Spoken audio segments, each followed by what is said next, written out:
Okay, hello everyone. Okay, so thank you for watching this video. Okay, so as you know, we are going to start on the series of self-mastery videos throughout PM time this year.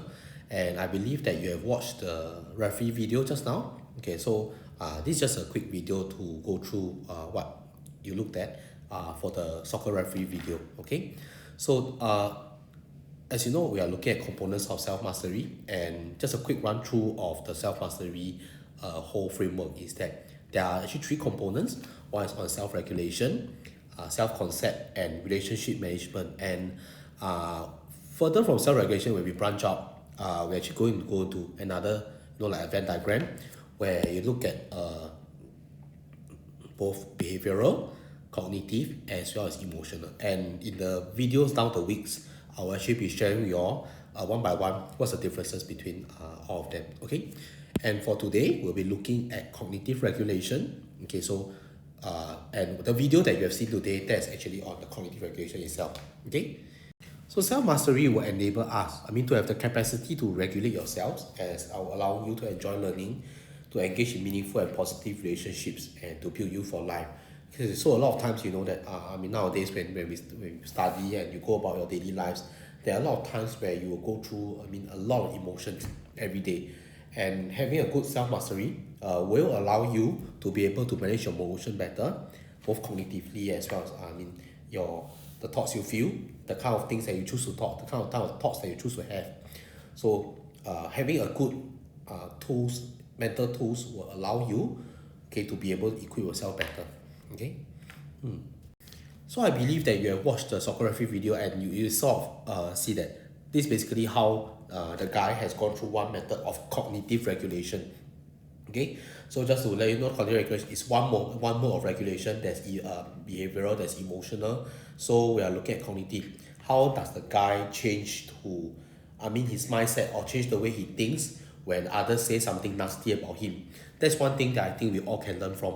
Okay, yeah. So as you look at the video itself, I think there are some things that you can really think about. There's number one, one tool that he shared was not to take things personally, and I think he gave a very, very good example that when at the last portion, when people can crumple you if it was the last minute, they can criticize you. By the end of the day, whatever they say, he used the example of the dollar note. You will always, the $20 note, you will always keep your value. Okay, so a lot of times when people say something, sometimes it's because of the emotions that they are going through, and the way that to modify your thought process is not to take things personally, but to look at other people's intention. Okay, to look at other people's intention. And the second case, of course, if it's really about you, if what they say is really, it strikes something in you. For example, if they say something like you are selfish, and you feel that, oh yeah, okay, really there's something, then of course you have to give yourself empathy, allow yourself some leeway that sometimes we are human, that we are not perfect. There is some time where you have to allow yourself, to have empathy. Okay, so you can say that, oh, I know I'm selfish, or I'm sorry, I feel this way, that kind. Okay, yeah, so there are two methods for you to cope. So that basically is what the video is about. Okay. Okay, so thought process number 2 will involve you engaging in reflective thinking. That's choosing to take away your emotions and being aware of the reason behind our perception, our emotion. Why am I feeling this way?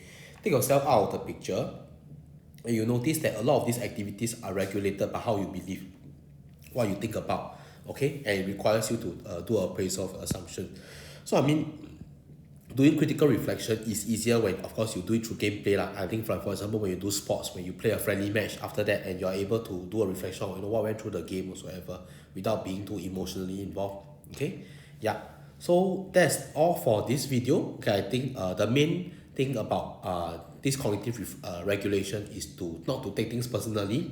When people are angry, or when people say something nasty, you have to understand, why do they say that, why do they feel like that, or try to engage from another way. It could be that, oh, that guy is feeling upset because of something that happened to him, and it's really not about you, that the person is scolding you. Okay, so this is a way to regulate yourself cognitively. Okay, so I hope you thank you for watching this video, and I would like you to pen down your reflections in the student handbook. Okay, thank you.